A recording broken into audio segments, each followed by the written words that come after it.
¿Cuánto usted cree que tomaría para que un pueblo vuelva a los caminos del pecado?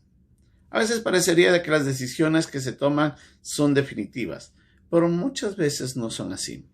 Lamentablemente nosotros, los que vivimos en la carne todavía a causa de esta condición pecaminosa, tenemos la tendencia al pecado. Necesitamos mantenernos fieles al Señor, pero a veces eso no es fácil.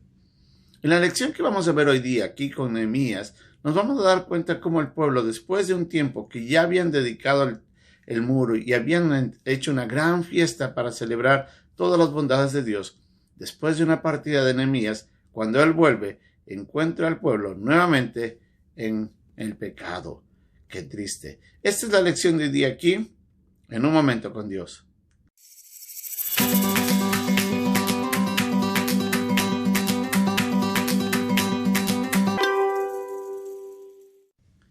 Casi como en los días de Moisés, cuando él subió allá al monte Sinaí y el pueblo había visto la mano poderosa de Dios sacando de Egipto a través de todos esos prodigios y milagros que él hizo ahí, en medio del pueblo de Egipto. Y después cuando abrió el mar rojo y pudieron cruzar como en tierra seca, el pueblo, cuando Moisés se apartó por un momento para estar con el Señor, cayó en pecado y levantaron un becerro de oro. Parecería que esta historia no se repitiera tan fácilmente, pero es un triste ejemplo de lo que sucede en la vida de los creyentes también actualmente. En el pasaje que estamos estudiando hoy día, en Nehemías, vemos a un hombre que había salido nuevamente hacia la capital del imperio babilónico. Recordemos que en el capítulo 2, cuando Nehemías se encuentra ante el rey le pregunta, ¿cuánto tiempo va a durar este tiempo, esta ausencia tuya? Y en ese momento, él le señala un tiempo y obviamente tiene que ir a cumplir la palabra que le había dado al rey. En su ausencia, el pueblo nuevamente había caído en pecado. Aunque la Biblia no nos dice cuánto tiempo había pasado desde la partida hasta cuando él vuelve, Nehemías decide volver y encuentra al pueblo nuevamente envuelto en dificultades. ¿Qué había pasado? Habían bajado la guardia. En ese instante, cuando él llega, nos dice en el capítulo 13 de Nehemías, de que estaban leyendo la ley y encuentran nuevamente de que ellos tenían que haberse separado de los pueblos extranjeros. No habían tenido que desarrollar relaciones con ellos. Y esto había sido un problema constante. Vemos que con Esdras había hecho un pacto y él había hecho una oración pidiendo disculpas a Dios a causa de este pecado. Vimos en el capítulo 10 de que el pueblo aquí con Nehemías, se había comprometido a hacerlo y nuevamente volvemos a ver aquí en el versículo 1, 2 y 3 que el pueblo nuevamente había vuelto a esas relaciones y en este caso con los moabitas y los amonitas, quienes habían sido enemigos de Israel cuando ellos habían querido pasar para entrar a la tierra prometida. En vez de darles paso libre, ellos se levantan en contra. Y si recordamos un poco, ellos eran los descendientes de Lot, el sobrino de Abraham. Y ahora ellos se levantaban como enemigos espirituales del pueblo de Israel. Ahí donde vemos nosotros esa lucha entre la carne y el espíritu. Y eso es lo que pasa constantemente. ¿Qué es lo que hace Nehemías? Nehemías solicita de que se separe nuevamente el pueblo y se mande a las personas que eran extranjeras fuera de ahí. Pero lo que más indignó a Nehemías es haber encontrado a Tobías, su gran enemigo, metido en la casa de Dios, emparentado con uno de los sacerdotes. En su ausencia, no nos dice qué había pasado exactamente, pero Tobías había llegado a la casa de Dios. Habían limpiado uno de los cuartos que había sido designado para los diezmos y para las ofrendas, y le habían dado cabida y hospedaje al enemigo de Jerusalén, en medio de la casa de Dios. Es así como a veces se mete el enemigo, llega a lo más adentro de nuestra comunión con Dios. Y a veces nosotros no nos damos cuenta hasta cuando ya es tarde.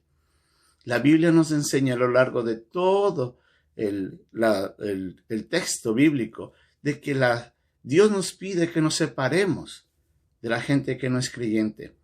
Nosotros como hijos de Dios, al conocer al Señor, nosotros tenemos una vida espiritual que nos ayuda a alejarnos del pecado, nos acerca a Dios, pero tenemos este conflicto que está constante. En la persona que no es salva, la persona que no ha recibido a Jesús como su Salvador personal, la persona que no ha llegado a conocer quién es el verdadero Dios, no tiene esta condición. En su pecado vive muertos en sus delitos y llevan su carne a hacerle a que ellos hagan todo lo malo constantemente. Ellos no pueden diferenciar lo correcto. ¿Por qué? Porque están muertos, como nos dice en Efesios, en sus delitos y pecados. Y ahí estuvimos nosotros, antes de ser salvos.